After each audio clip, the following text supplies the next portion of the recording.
Om Sairam. Welcome to my channel Shri Sai దివ్య చరణాలు. సాయి భక్తులందరికీ కూడా దాసగనుగా పరిచయమైన గణపతిరావు దత్తాత్రేయ సహస్రబుద్ధే వారి కోసం ఎన్నో విషయాలు తెలుసుకుంటున్నాం కదా.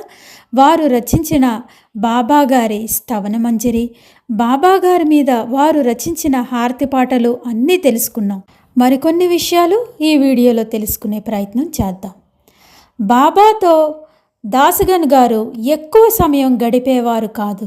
ఎప్పుడో కానీ బాబాను దర్శించేవారు కాదు. బాబా కూడా దాసగన్ గారు ఎప్పుడు షిరిడీకి వచ్చినా మసీదులో ఎక్కువసేపు ఉండనివ్వక మసీదు దగ్గరగా ఉండే విఠల్ మందిరానికి పంపేవారు. అక్కడ దాసగన్ మహారాజు గారు మహాత్ముల చరిత్రలను రాయడం, లేక విష్ణు సహస్రనామం పారాయణం చేయడం, లేక భాగవతం పారాయణం చేయడం చేస్తూ ఉండేవారు. ఆ రోజుల్లో బాబా తన భక్తులు అందరూ కూడా ఏదో ఒక సద్గ్రంథాన్ని పఠించేలా చేసేవారు. బాబా వద్ద ఎప్పుడూ ఒక ఇటుక ఉండేది. అదంటే వారికి ప్రాణం కంటే ఎక్కువ తీపి. రోజు రాత్రి నిద్రించేటప్పుడు బాబా దానిని తమ వద్దే తల కింద పెట్టుకునేవారు.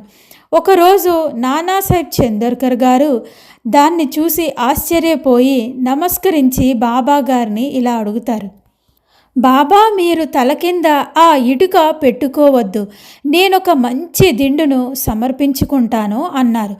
బాబా, లక్షల దిండ్లు ఉన్నా ఈ ఇటుకతో సమానం కాదు నానా, ఇది నా గురు ప్రసాదం, ఇది యావత్ విశ్వం కంటే ఎంతో విలువైనది.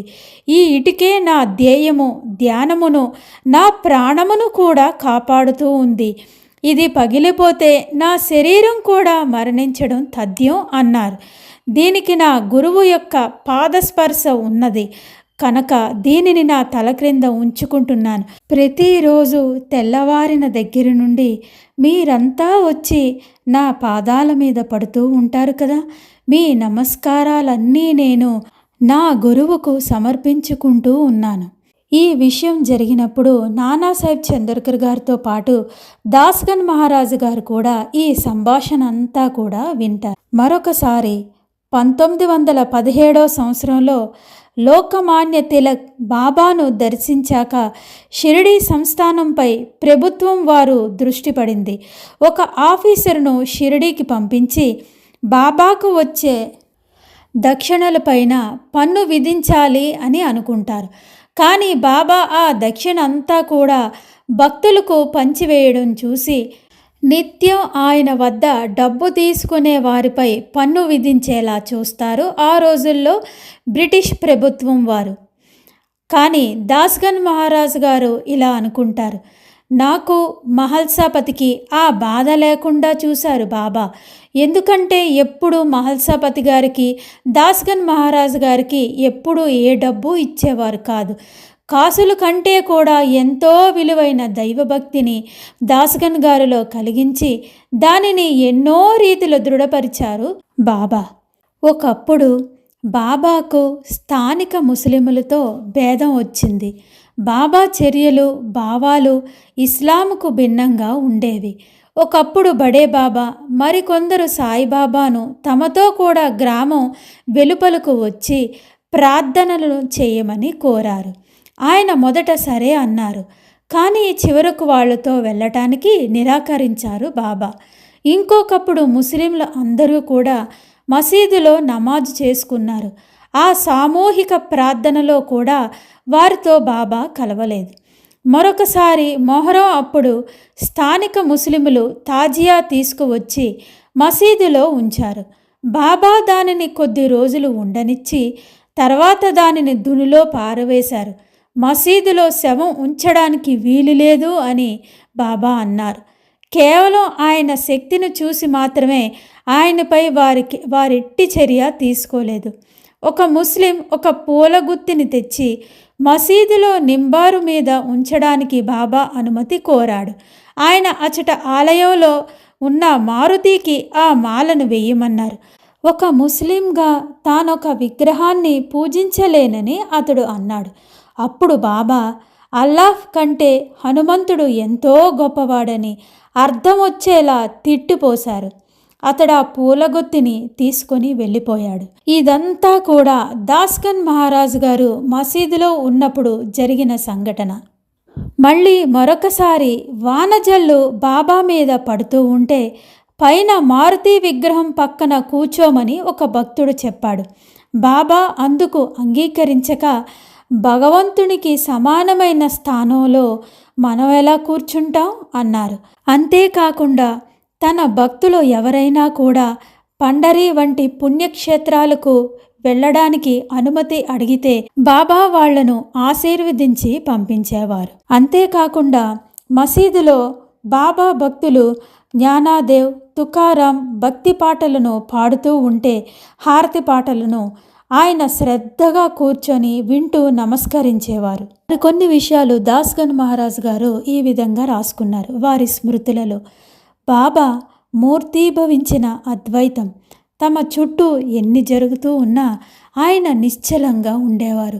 ఒక్కొక్కప్పుడు 32 మంది నర్తకులు వచ్చి బాబా ఎదుట నృత్యం చేస్తూ ఉన్నా వాటిని పట్టించుకోకుండా ఎప్పుడూ నిశ్చలంగా ఉండేవారు. ఎప్పుడూ కూడా ఆత్మానందంలోనే నిలిచేవారు.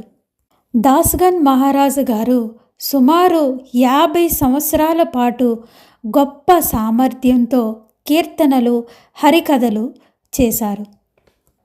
వీరు మరాఠావాడ అనే ప్రాంతంలో సన్యాసిగా ఉంటూ ఎంతో గొప్ప కీర్తనాకారుడుగా ఎంతో మంచి పేరును, ప్రతిష్టను సంపాదించుకున్నారు బాబా గారి అనుగ్రహంతో. శ్రీ దాస్గన్ మహారాజు గారు సంత కథామృతం 1903 సంవత్సరంలో, భక్త లీలామృతం 1906 సంవత్సరంలో, భక్త సారామృతం 1925 సంవత్సరంలో రచించారు. ఇవే కాకుండా ఇంకా ఎంతోమంది మహాత్ముల చరిత్రలను కూడా రచించారు. దాస్గన్ మహారాజు గారు దాదాపు 1903 సంవత్సరంలో వారి ఉద్యోగాన్ని విడిచిపెట్టిన తర్వాత ఇదే పని మీద నిమగ్నమై ఉండేవారు. అంతేకాకుండా సంత కథామృతం, భక్త లీలామృతం, భక్త సారామృతంలోని బాబాగారి యొక్క లీలలు మరియు బాబాగారి యొక్క బోధనలను 7 అధ్యాయాలుగా వీరు రచించిన వాటిలో ఉన్నాయి. మనకి ఈ విషయం సచ్చరిత్రలోని 2వ అధ్యాయంలో ఉంటుంది. అంతేకాకుండా బాబాగారు దేహంతో ఉన్నప్పుడే షిరిడీలో శ్రీరామనవమి ఉత్సవాలు జరిగేవి కదా.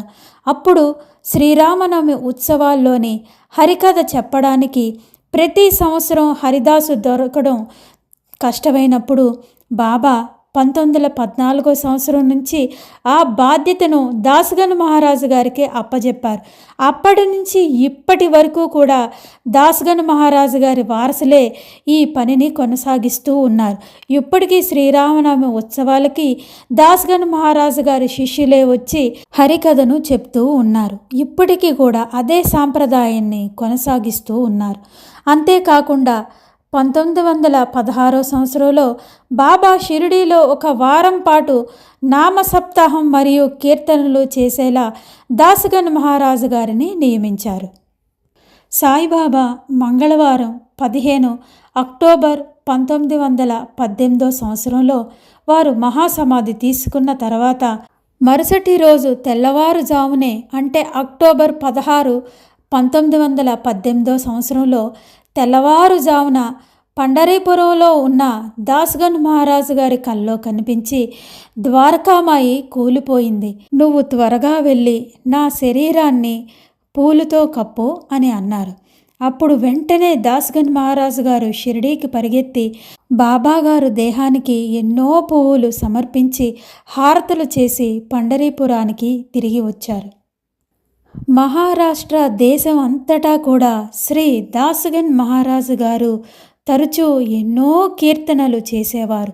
బాబాగారి లీలలు ఎంతో మందికి తెలిసేలా ఎన్నో కీర్తనలు ఎంతో ప్రచారం చేశారు.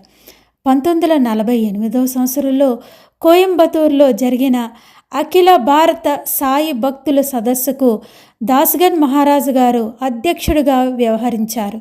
దాని ద్వారా ఆయన గొప్పతనాన్ని మనం తెలుసుకోవచ్చు. బాబాకు ఆకర్షితులయ్యే భక్తుల సంఖ్యను బట్టి చూస్తే బాబా ఆప్తుల స్థానాలలో అతను మొదటి స్థానంలో ఉన్నారు. అనేక వేలాది మంది అతని నుండి బాబా గురించి తెలుసుకున్నారు మరియు తదనంతరం బాబా లేదా షిరిడీని సందర్శించారు మరియు బాబాను తమ జీవితకాల ఆస్తిగా చేసుకున్నారు. దాస్గన్ మహారాజు గారు కార్తీక మాసంలో 1962 సంవత్సరంలో నవంబర్ 26వ తారీఖున కృష్ణపక్ష చతుర్దశి నాడు పండరీపురంలో సమాధి అయ్యారు. అతని సమాధి మహారాష్ట్రలోని నాందేడ్ జిల్లాలోని ఉమరి తాలూకాలోని గొర్టే అనే గ్రామంలో ఉంది మరియు సమర్థులైన శ్రీ స్వామి వరదానంది భారతి మహారాజ్ చేతుల మీదుగా గొర్టేలోని శ్రీ దాస్గన్ మహారాజు గారి సమాధి ప్రతిష్ఠ జరిగింది. ఇది 1974లో స్థాపించబడింది. ఈ సాయి సచ్చరిత్రలోని దాస్గన్ మహారాజు గారి కోసం మనకి 2వ అధ్యాయంలో, 4వ అధ్యాయంలో, 15వ అధ్యాయంలో, 20వ అధ్యాయంలో వస్తుంది. 4వ అధ్యాయంలో బాబా దాస్గన్ మహారాజు గారి కోసం వారి పాదాల నుంచి గంగా యమునలను ప్రవహించిన విషయం కోసం మనం చదువుకోవచ్చు. 15వ అధ్యాయంలో దాస్గన్ మహారాజు గారు హరికీర్తన చెప్పడాని కోసమని అన్ని దుస్తులు ధరించి బాబా గారి అనుమతి కోసం మసీదుకి వెళ్ళినప్పుడు బాబా ఇలా అంటారు, ఏం పోయ్ పెళ్ళికొడుక, ఇంత చక్కగా ముస్తాబై ఎక్కడికి వెళ్తున్నావు అంటే, హరికథ చెప్పడానికి బాబా అని దాస్గన్ మహారాజు గారు అన్నప్పుడు బాబా ఇలా అంటారు, దానికి ఈ దుస్తులన్నీ ఎందుకు? కోటు, కండువా, టోపీ అన్నీ కూడా ముందు వెంటనే తీసి పారవేయి. శరీరం పైన ఈ అలంకారాలన్నీ ఎందుకు అనగానే వెంటనే దాస్గన్ మహారాజు గారు వాటన్నిటినీ తీసి బాబా పాదాల వద్ద ఉంచుతారు. అప్పటి నుండి ఇంకా ఎప్పుడు హరికథ చెప్పినా అవి ఎప్పుడూ వేసుకునేవారు కాదు. ఇవన్నీ కూడా మనకి 15వ అధ్యాయంలో వస్తాయి. మళ్ళీ దాస్గన్ మహారాజు గారి కోసం 20వ అధ్యాయంలో వస్తుంది ఈశావాస్యోపనిషత్తు. ఇది మిక్కిలి చిన్నదైనప్పటికీ దానిలో అంతర్దృష్టి కలిగించే అనేక అంశాలు ఉన్నాయి. దాస్గన్ మహారాజు గారు మరాఠీలోని దీనిని రచించారు, కానీ దాని భావం గ్రహించలేకపోయారు. వారు రాసిన దానితో తృప్తి చెందలేదు. అప్పుడు బాబా గారి దగ్గరికి వెళ్ళి అడుగుతారు. అప్పుడు బాబా, కాకా పనిపిల్ల నీ అనుమానాన్ని తీరుస్తుంది అని చెప్తారు. అందరూ నవ్వుతారు, ఏంటి బాబా ఇలా అన్నారు అని. కానీ దాస్గన్ మహారాజు గారు మాత్రం బాబా ఏ మాట చెప్తే అది వేదవాక్కుగా భావించేవారు. అదేవిధంగా కాకాసాహెబ్ దీక్షిత్ వారి ఇంటిలో పనిపిల్ల వారి సందేహాన్ని నివృత్తి చేస్తుంది. ఈ విషయాలన్నీ కూడా మనకి 20వ అధ్యాయంలో ఉంటుంది. భగవంతుడు సర్వంతర్యామి. దీనిని బట్టి మనం గ్రహించవలసినది ఏంటంటే, మానవుడు భగవంతుడు ఇచ్చిన దానితో సంతృప్తిగా ఉండాలి. ఎందుకంటే భగవంతుడు అన్నిటి యందు ఉంటారు. కావున భగవంతుడు ఏది ఇచ్చినో అది అన్నీ కూడా మన మేలు కోసమే అని మనం గ్రహించాలి. ఇతరుల సొత్తు కోసం ఆశించకూడదు. ఉన్నదాంతో సంతృప్తిగా ఉండాలి. భగవంతుడు మన మేలు కోరే మనకు ఏది ఇవ్వాలంటే అది ఇస్తారు. క్లుప్తంగా 20వ అధ్యాయంలో దాస్గన్ మహారాజు గారి కోసం చెప్పాను. మరెన్నో విషయాలు బాబా గారి అనుగ్రహంతో శ్రీ సాయి దివ్య చరణాలకు నమస్కరిస్తూ మరెందరో భక్తుల కోసం బాబా మనకు తెలియజేయాలని బాబాను ప్రార్థిస్తూ సమర్థ సద్గురు శ్రీ సాయినాథ్ మహారాజ్ కీ జై. ఓం సాయిరామ్.